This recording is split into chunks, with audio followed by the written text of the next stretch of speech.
Hi, in this video I'm going to talk about a new change I'm going to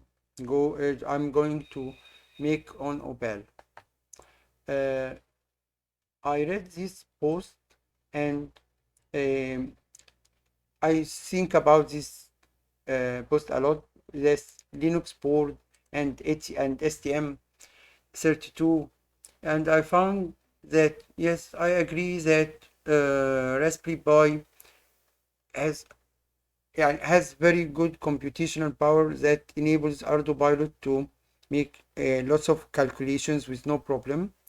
However, the nature of Linux and the limited number of I/O, I2C, and SPI compared to the STM processor makes the STM processor attractive to integrate or communicate with sensors directly, because there is no operating system or a very thin layer of it, so that it is more dedicated and it is more real time, and it has also more resources when it comes to I/O.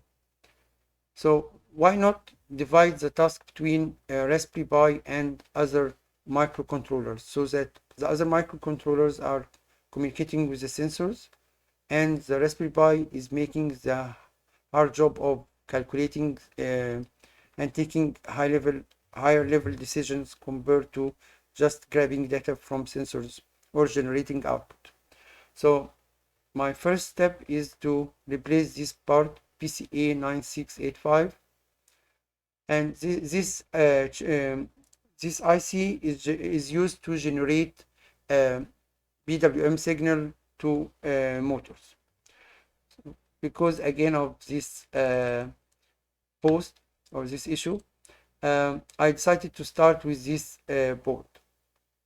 So this is a general schematic of any RBI, Raspberry Pi, Linux-based Pilot, and especially OBAL. So this is the Raspberry Pi, and this is IMU connected to Raspberry Pi. There is a Baro, there is ADC, there is other sensors on other boards. Each sensor connects using I2C or SPI based on the speed that I need to access the sensor. For example, the IMU, usually I need to read the gyro with a very high rate, so people use SPI, not only me. I can use Baro using I2C, no problem. GPS uses serial, and this PCA uses I2C. So now I want to replace the PCA, so I will replace it with the STM32 here. I will use the black pill because the black pill has a button and has a LED. I can make use of them.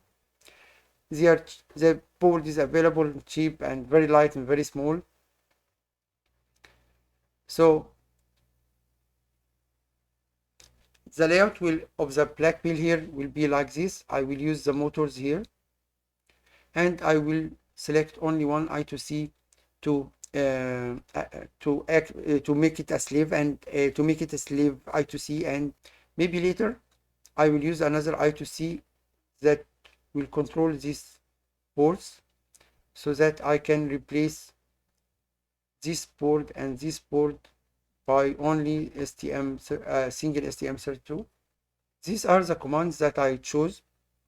I created a command FF that returns device ID, FA that enable and disable the output. I can enable and disable the output via button or via software.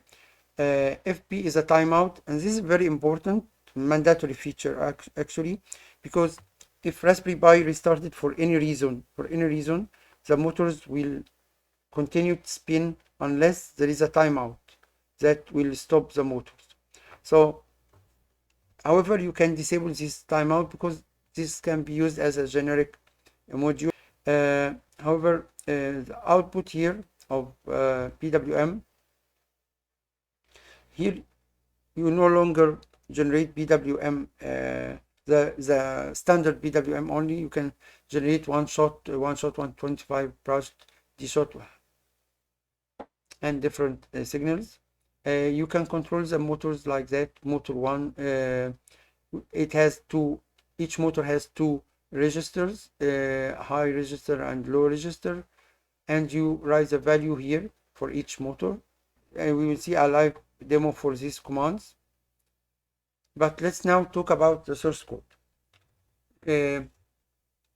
The source code, it will take a long time to write everything from scratch. So I read before the multi back in 2012 and maybe 2012, 2013, but it is obsolete. But the successors Betaflight and CleanFlight are available. I use code from them because not the flight controller, but because it is a library of accessing different sensors, and you can think of it as a framework of programming STM32, like an interface.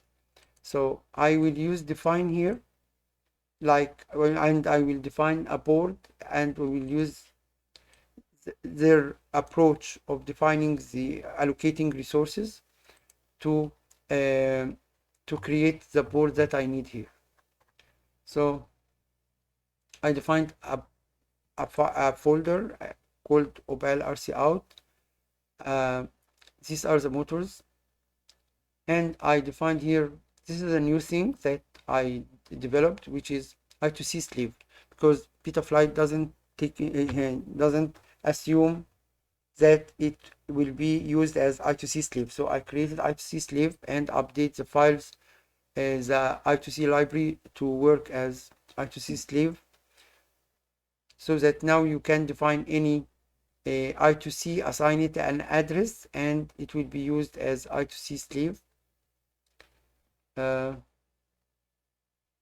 And I defined another module called use RC out, and this is the module that translates these commands into actual signals. On the Arduino pilot code, I created only a file called RC out STM32 that is very similar to the PCA 9685. It's available here on this branch,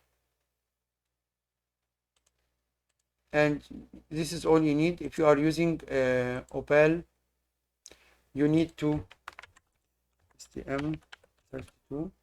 You need to replace this line, that instead of using this PCA, you will use STM32.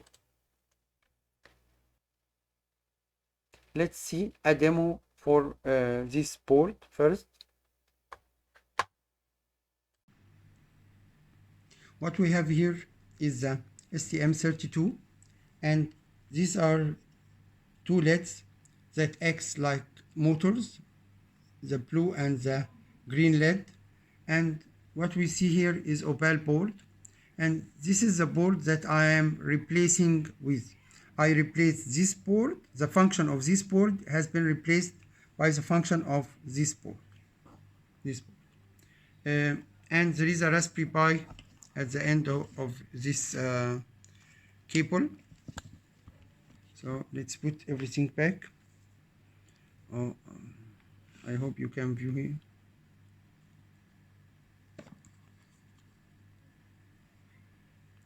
I think we don't need this. Okay. So first, let's check the I2C addresses. This is the 66 address of the STM32. Now let's try to read data from it. I2C get 1 OX66 OXFF. So this is the signature of the device. Now let's turn on a LED which is acting as a motor or simulating a motor. So 060605 XAF. Sorry, we need to get set here. Here it is, the LED. We can use the other green LED, which is another motor. What happens here is that the LED turns off because there is a timeout. So the function of the timeout is that when there is no signal, because there is no signal coming to the STM32, because I sent only one command like that, so it will wait for a certain time before turning off the motors. This time is controlled via the F1.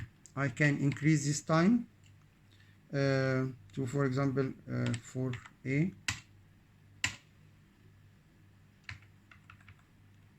Sorry, it is FP, not FA. I can increase it. So when I send a signal now, it takes longer time, but eventually it will turn off. Here it is. I can make this time very small. For example, 1. See? It turns off almost instantly. I can disable the timeout and it will run forever. I can disable the output by clicking here, a single click. A long click will enable the output again. I can disable the output also by sending FA. This will disable the output. And I can disable it again by click it. So when I enable the output, by code it will not turn on the motor unless I give it a long press here. So the meaning of the blink here, not blinking, means the board is disarmed. If I press long press here, and let us disable it here. This solid blue means the board is disarmed but by the software. This means it is disarmed by a click by the user. But this means the controller, the OBAL or whatever board is controlling this module, ordered it to disable output.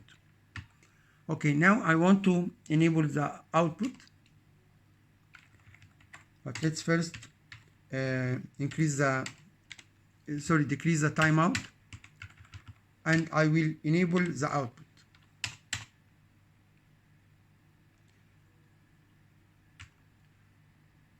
Sorry, it is FA, sorry. This the low rate blink means the board is ready to output data once it gets input from the master I2C, from the OBAL board. So if I send a motion command, a signal command to the board to activate, for example, the green LED, it will activate it, but after timeout it will turn off again. And let us see if I increase the period of the timeout.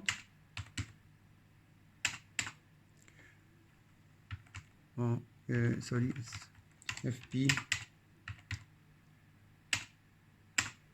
See here, the fast blink means there is data and it is controlling and it is being forwarded to the motors. So fast blink means the motors are running.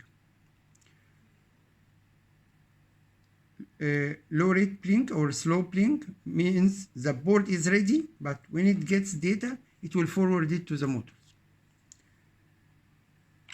We can disable it using this command, and I can disable it manually like that. Thank you.